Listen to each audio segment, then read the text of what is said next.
So Juliet, thanks so much for taking the time to talk to us this morning. And I guess the first question to start with for people that are listening to this video is just to tell us a bit about the organisations that you're involved in, the leadership positions that you're involved in, and things you've done in recent times, just so they can understand a bit about you before we start on some of the questions. Yes, I'll try and summarise as best I can. So I guess just as a background, my background is that I set up and founded the company Good Energy, which is a renewable electricity supply business. And the concept, my where I came at that from was that I was a climate scientist interested in empowering individuals to do something around climate change, and hence Good Energy. I think over the 20 years that I sort of ran that business, and we went through various different phases as an organization. We were one of the first crowdfunded businesses before crowdfunding was really a thing, back in 2002. Wow. Okay. We listed on the AIM markets in 2012. We developed a bunch of renewables. We did about 150 megawatts of renewables. So we did a bunch of project finance, and so there's a whole range of different parts of business that I was involved in over that period. Wow. I guess when one of the things I was very lucky to have been involved in is I did various non-exec director roles during that time, which gave me insight into other areas of the energy sector and the innovation sector, and really I guess helped me evolve a thesis of, if you want to do things on climate change, what do you need to affect? And where are the important influences where you either need to be active or you need to have businesses active to really make shifts and make changes. So when I left Good, I kind of had this kind of background theory in my head. And I think for me to change the whole way our energy system works at pace, which is what the energy transition is, you need to hit kind of 5 key things. The first one is you need to be doing R&D and innovation and investing in that, because that may not affect you today, but it will affect you tomorrow. The next thing is you need to pay attention to your infrastructure, because the infrastructure generally has been built in a high carbon world. So whether it's your roads or your electricity system or your gas and heating system, that infrastructure basically locks you into an existing process. And when you're trying to transition to net zero, you have to change that infrastructure. And that has a lot of implications, either financial, but also physical and engineering. Then you've got the finance sector. And in fact, I think this is, I also include policymakers in this sector, because a lot of policy is directed at financial incentives or making structures that give the right financial incentives for people to invest. So you need to get all those aligned. Then you need to have customers. So I think the Climate Change Committee report stated that something like 60% of the next actions that need to be taken on climate change need to involve consumers in one way or another. And that's backed up by the IEA report that says something very similar worldwide. And then finally, you've got your skills sector. So you need to have capability within the country or within the community to be able to deliver on all the aforementioned. And if you don't have that, then again, it's going to take longer and it's going to cost more to do these things. And so I guess where I'm involved now is I have a little bit of each of those in my portfolio in terms of what I'm doing going forwards. Fantastic. Thanks very much, Juliet. That's really helpful.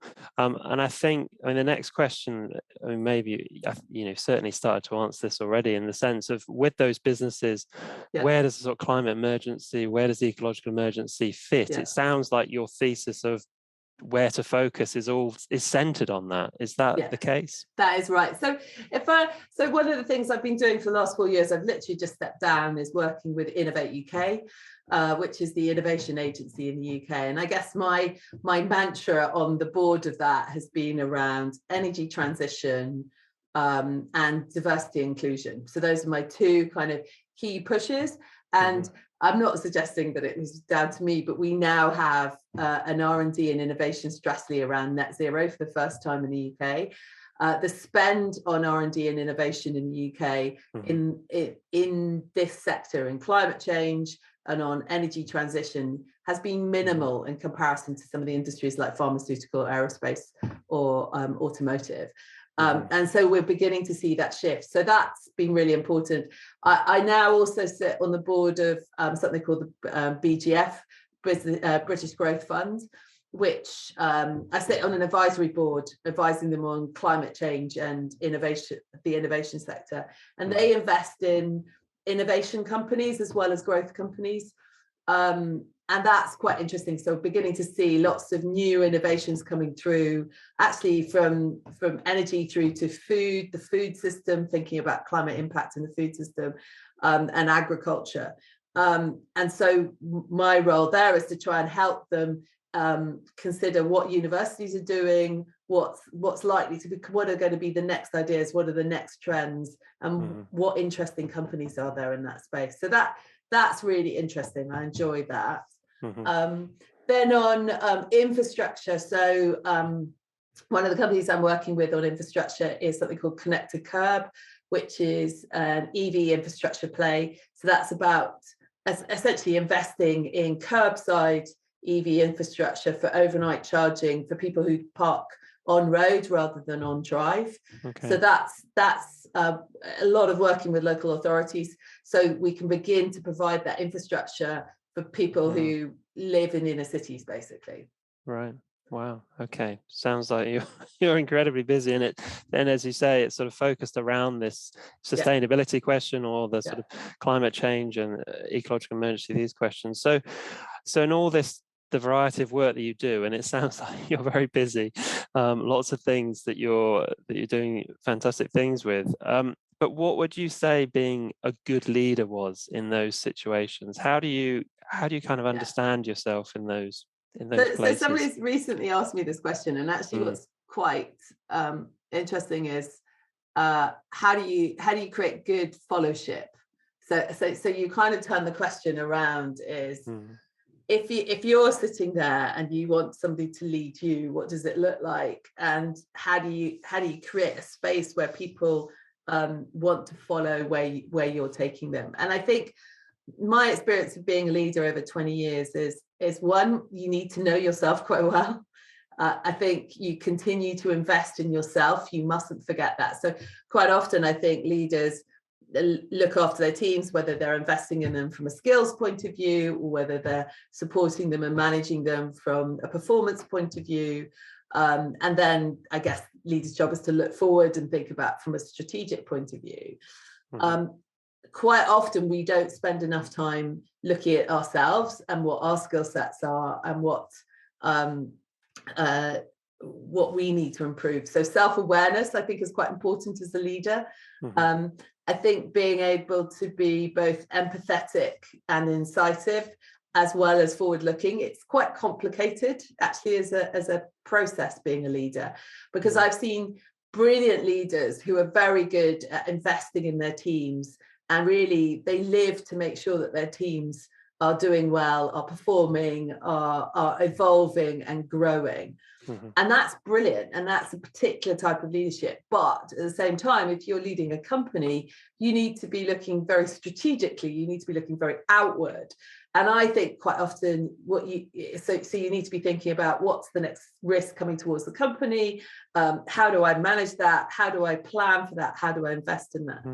And then you also have the outward role of leaders, of being the front face, being the outward face of the organization, being on platforms, making sure you're making those kind of contacts that help the business move forward. So it's quite a complicated piece. And I think what you have to recognize is what you're good at and what you're not good at.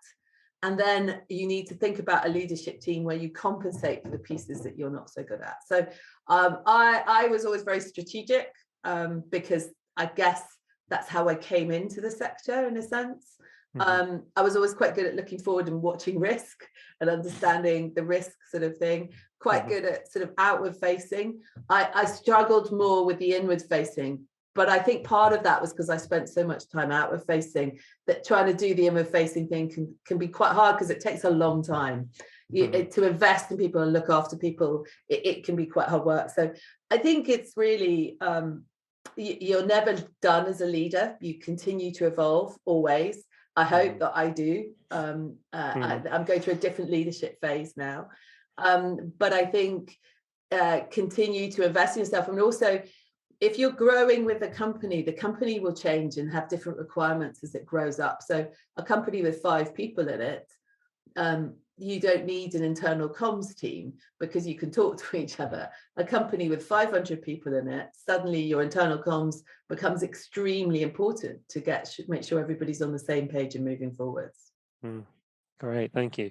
And you were talking about, I suppose, sort of followers and followership and being responsive to that. And some people talk about sort of leadership styles. Do you have a sense of how would you describe yourself as a leader? I mean, is there some words that you would? Yeah, so I'm quite straightforward. I was never very good. I mean, one of the things is because I grew up in an entrepreneurial business, and I grew an entrepreneurial business. I've never been very good at the large corporate process. So being politic with a small p, that's not really my style.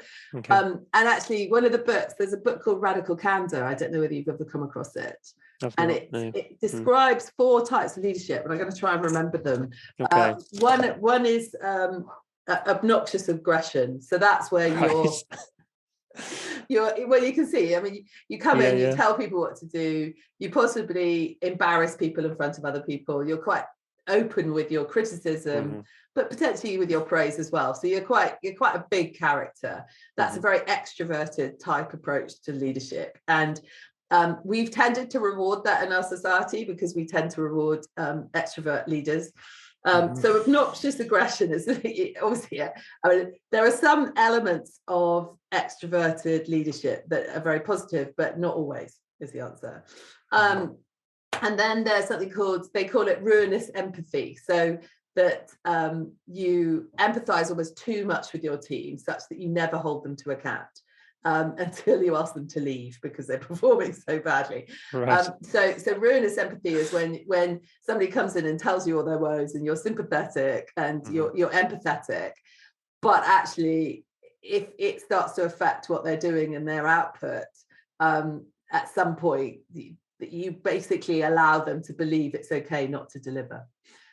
So that's that. And there's another one which I've slightly forgotten, and then the last one, which is the one which the book obviously suggests that you should try and aim for, which is radical candor, which is this concept that you are straightforward with people, but you do it with thoughtfulness and care and love, essentially. So this is about that, and there's quite a good example, actually. So when somebody's flies are flying low, in a room, and you spot your colleague, and either they've got their t-shirt on back to front or whatever. So the obnoxious aggressive, they walk into the room, notice this person's got this t-shirt on back to front or inside out, and so they shout across the room and tell them. So in other words, they tell them, they're very straightforward, but they embarrass them in front of everybody else. Ruinously empathetic is that you feel for the fact that they've got their t-shirt inside out. You feel that there's it's how embarrassing it is, but you don't bother telling them because it's too embarrassing for them. The other one is, and I can't remember what it's called. The other one is it's quite similar, except you don't tell them because it's too embarrassing for you. And the last one is you walk up to them, tap them on the shoulder and say, do you know you've got your t-shirt inside out? So you're still straightforward, but you're thoughtful about how you land your message. Right. Wow. Thank you. So I try to be that one. I'm not sure I always manage it, but I'd like put it this way, that's an ambition. Right. Fantastic. And just to pick up a little bit more on the leadership aspect here, that you obviously around the business you focus on, as you say, there's this sort of thesis around different aspects of climate change emergency and the work that you do there. And you also mentioned early on inclusion and diversity. How do you see that as kind of closely connected to your work on sustainability within business? Or so the point about any transition or any change within a system, a society, anything, is that you need to hear from all the voices within that society, because if you don't design this new world, and you don't think about the changes in it. So there's parts of our society that are very good at being represented, and they tend to be very represented, whether it's in campaign groups, or whether it's within organizations, wherever it is, there is a representative voice.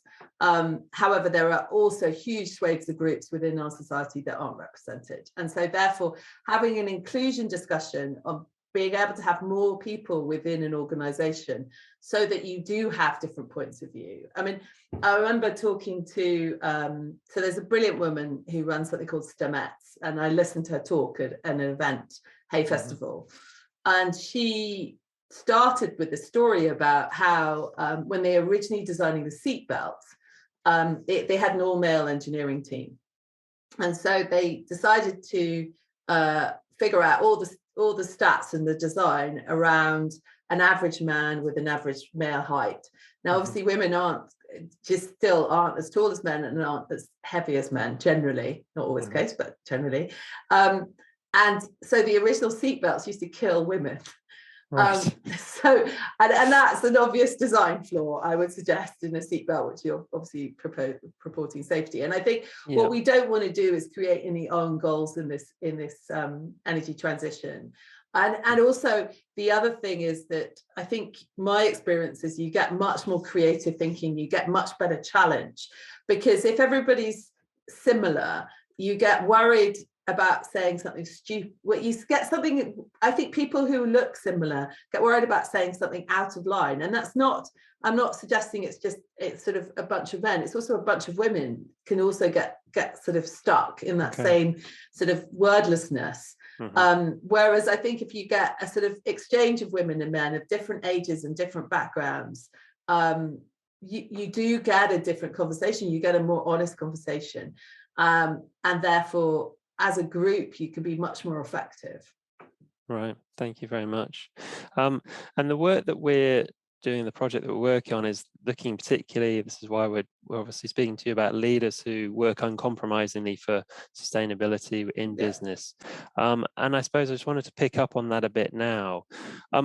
What have you found most challenging about, business and prioritizing, doing things as sustainably, ecologically as possible? Are there some particular situations you would say that has been a difficult tension for you to work uncompromisingly for sustainability? I've always thought of sustainability as a journey, and I think you need to start the journey somewhere. I think what I see quite often is people get frozen. They get so hung up with trying to be perfectly sustainable that they end up not doing anything. And my view is doing something is better than doing nothing. And if it's not perfect, we can perfect it over time. So my encouragement is just start doing something. And I think that was the kind of the process at Good was quite exciting. So when we first started off, I remember just thinking about the pensions we chose as an organization. So obviously, as a business, we used to partially match our employees' contribution to their pension, and that evolved over time and became more sophisticated. But right at the beginning, we did actually choose a stewardship fund, but that stewardship fund wasn't very good. It wasn't very green. It still invested in things like tobacco and fossil fuels, not ideal from a sort of a green energy company. So we managed to do that over time. And what was really interesting is that at one point I had some real internal resistance to that narrative, because I wanted to say, listen, we've tried our best and we still can't find a good tariff and pension and be part of the campaign to change pensions. And the internal narrative got a bit worried, because they're going, we're going to be told off because we're not perfect. It's like, no, let's just be honest about not being perfect and then get on with it and then see what we can do to change it. And I think for me, that uncompromising has to be about continued movement, not about being perfect. And if you try and be uncompromisingly perfect, my sense is that you will have a real problem. Do as much as you can initially and then improve as you go along. Okay, that's fascinating. Thank you. And so, I mean, in that sort of quest of getting on with things, you say not getting overly fixated on perfection, as it were. I mean, looking back, are there times where you feel you didn't make the best choice for sustainability and acting on sustainability from the organisations you work with? I mean, are there things you'd do differently? Situations you Yeah, can I mean, think definitely of? on the pension thing, I wish we acted earlier to improve it. So we Okay. made an initial decision, but we didn't keep our eye on it. And so therefore we slightly let it off the boil, and as a result it sort of drifted away. I think there were other things like internally within the business, there were periods when if we were focusing on a lot of other things, we'd start to not focus on the recycling within the office, or we got back to you go through cycles, I think, as an organization. So I think there was a period where we didn't really focus on trying to get sustainability into work. We didn't focus on the upright. We were a bit late to sort of try and introduce EVs into our workplace. But once we realized we were, then we got on with it. So I think the idea is a business is not, I mean, you can make some black and white decisions up front, but generally, if you're operating, you're making continuous decisions. They're never one and done, if that makes sense. So if you get it wrong one year, you can correct it the next year. Okay, great, thank you. And working in the various organisations that you've been in and led, I mean, do you remember, are there the situations where you felt this tension between, I suppose that sort of bottom line financial pressure and acting on sustainability in this sort of uncompromising ways? Definitely. I think you see it a lot of the time, and it's interesting.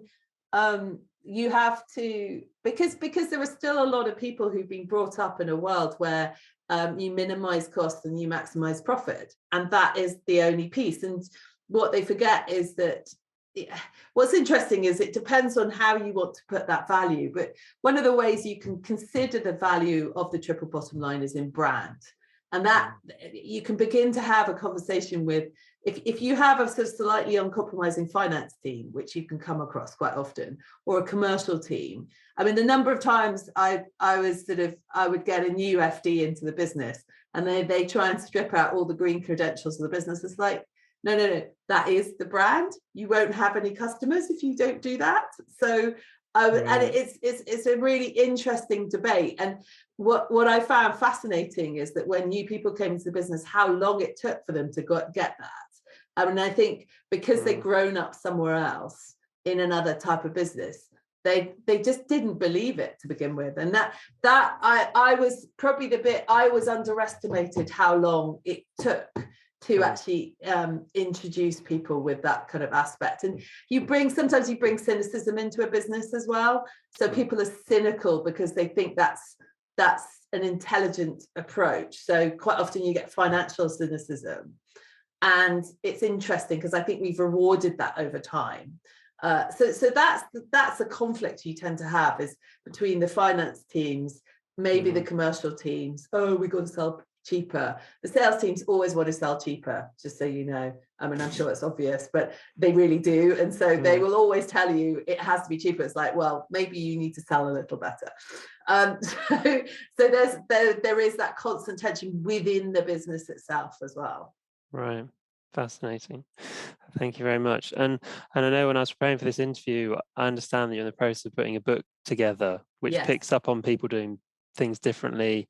I think you described business innovators are doing things differently.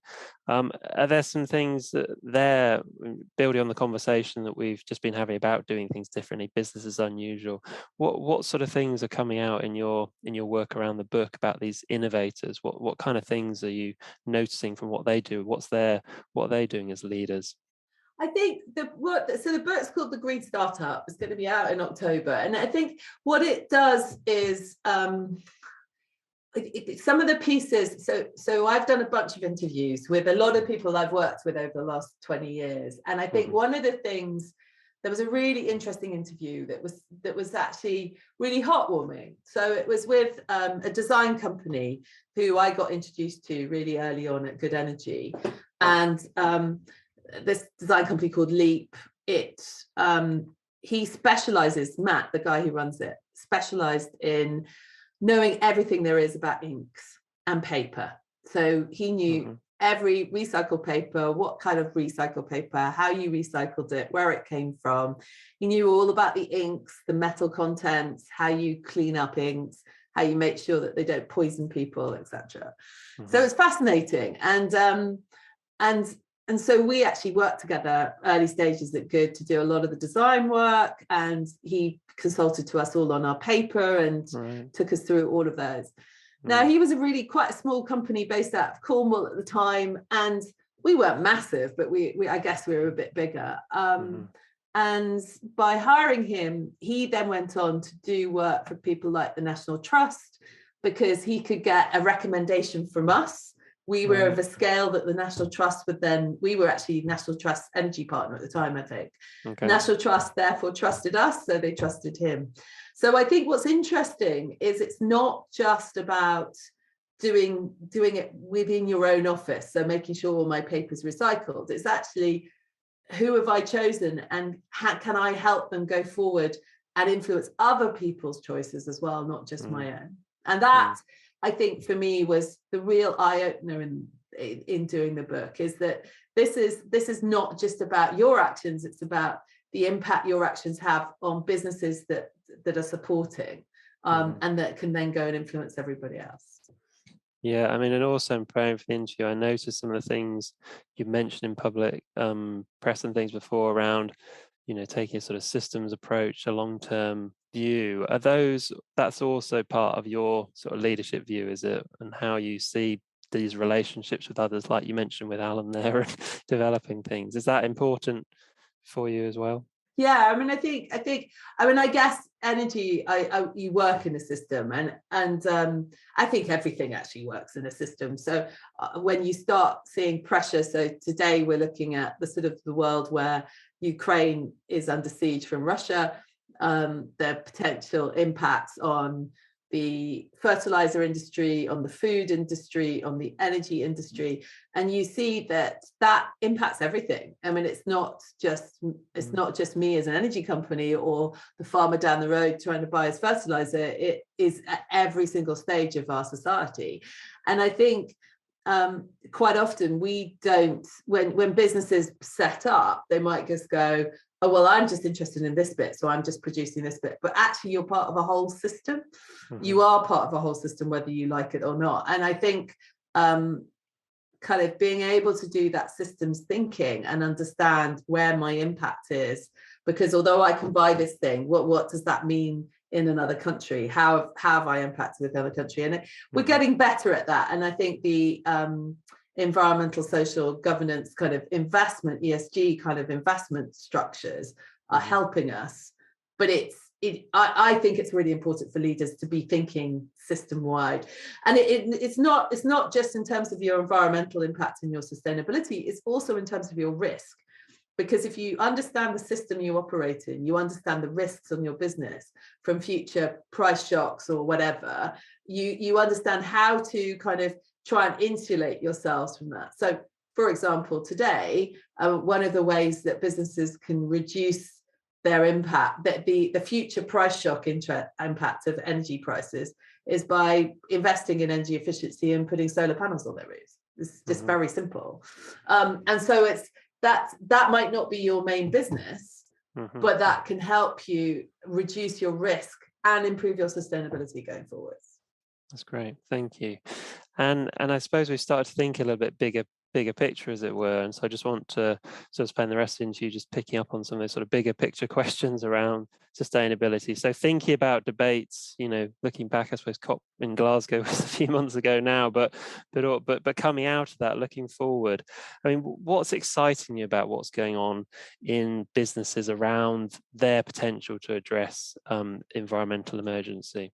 Well, I think businesses, I've always thought businesses are incredibly creative places if you allow them to be, particularly at the kind of startup entrepreneurial level. So they can be really inventive. You have a blank sheet of paper, you can create something from scratch, you can take an idea or an innovation and make a business out of it. So I think business has a huge role in redefining how we do things. And businesses, I mean, people are beginning to recognize, I mean, I've always thought of businesses in sort of 4 cohorts. So you've got, in a business, you've got your employees, people you employ to work with you.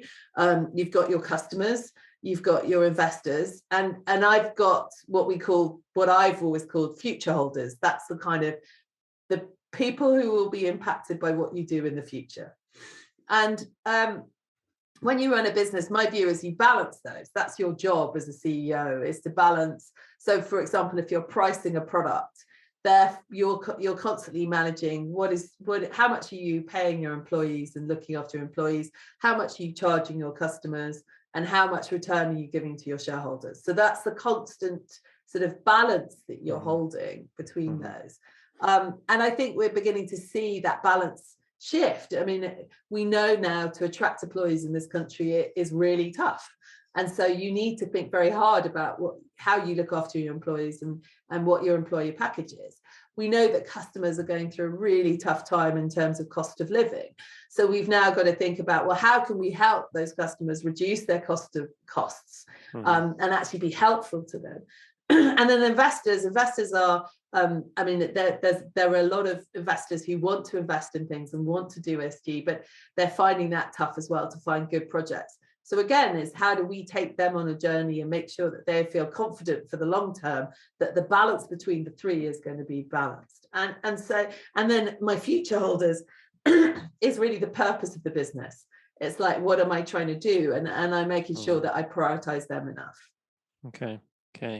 So if we're serious about addressing climate change and the kind of challenges we face, and what's the sort of scope and scale of change we're looking at? I mean, thinking about the thesis that you talked about at the start, the areas that you focus on, what do we need to happen?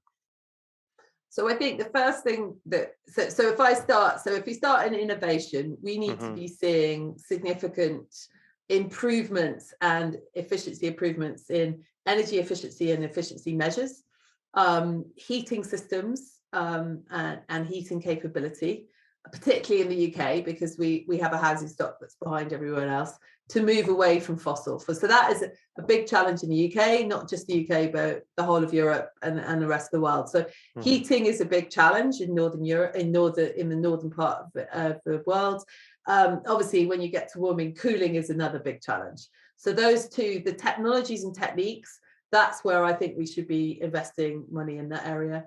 Food as well is important. So as time goes on, we need to think about how our food production is going to look like. How do we reduce the carbon? Nearly a quarter of the emissions worldwide come from food production. So can we reduce that again? How do we improve our agricultural processes to not only feed people healthily and well at a reasonable cost, but also reducing the carbon impact? So that's where I think the whole R&D piece is.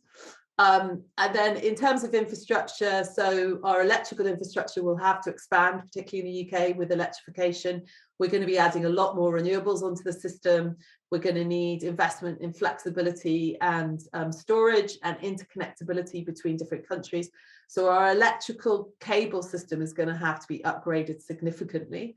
Electric vehicle charging, obviously, that's going to have to become, we're going to take petrol and diesel cars off the road, we'll start taking them off the road from 2030. Therefore, you need to have an electric vehicle charging system that works. I mean, it's very rare that you go to a petrol station and somebody says it's not working. Occasionally, obviously, when they run out, that is the case, but it's fairly rare. Whereas right now, the availability on electric vehicle charging points is still tricky. So it's something we need to improve the reliability of that system, and that's a big investment that we need, availability and reliability in that sector. In the finance sector, we've got to be making sure that we can there is a lot of money that wants to invest in these sectors, but we need to create businesses that are structured in a way that can take that kind of investment and look after it. So we don't want, there's been a recent spate of SPACs in the US, which is a particular vehicle where you can get around a lot of the listing loopholes, which means that investors don't have as many assurances as they do from the other systems. And so therefore we've seen a lot of price crashes in some of those investments. So we need to make sure that our financial systems are fit for purpose for this as well. Then consumers need to be looked after in this transition. We're going to be selling them a lot of different things, potentially to use in their homes and their businesses. So they absolutely need to have somewhere to go, some recourse if things don't work. And then finally, we've got a massive skills shortage.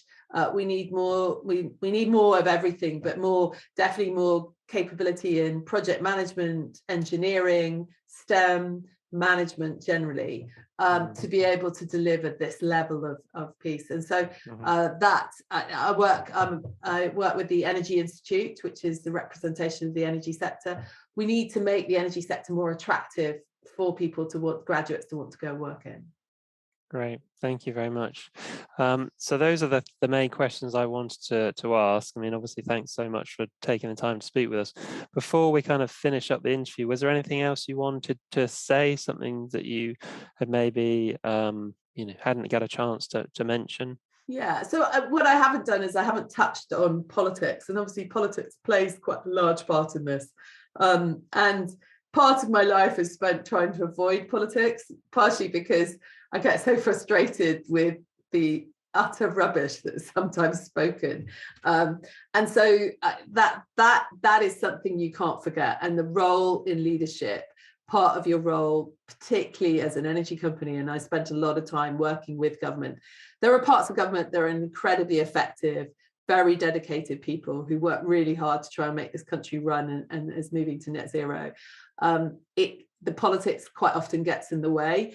I think that one of the things as a leader within this, you have to be able to figure out how to lead through political difficulties, and work with those parts of organizations, particularly in the civil servants and the regulators, who are there for the longer term, and who are intellectually and committed to making the right decisions. So I think that is your balance as a leader, to try and balance those things as you go and make the case for the transition or whatever you're trying to do. Fantastic. Thanks so much, Juliet, for giving us time this morning. I'm sure, I mean, it's been fascinating to hear from you. I'm sure people that listen to this will find it equally fascinating. Obviously, you mentioned the book coming out, so we'll wait on tenterhooks for that. It sounds very interesting, kind of brings out some of the ideas that you were talking about with us today. So that was great. But again, thanks so much.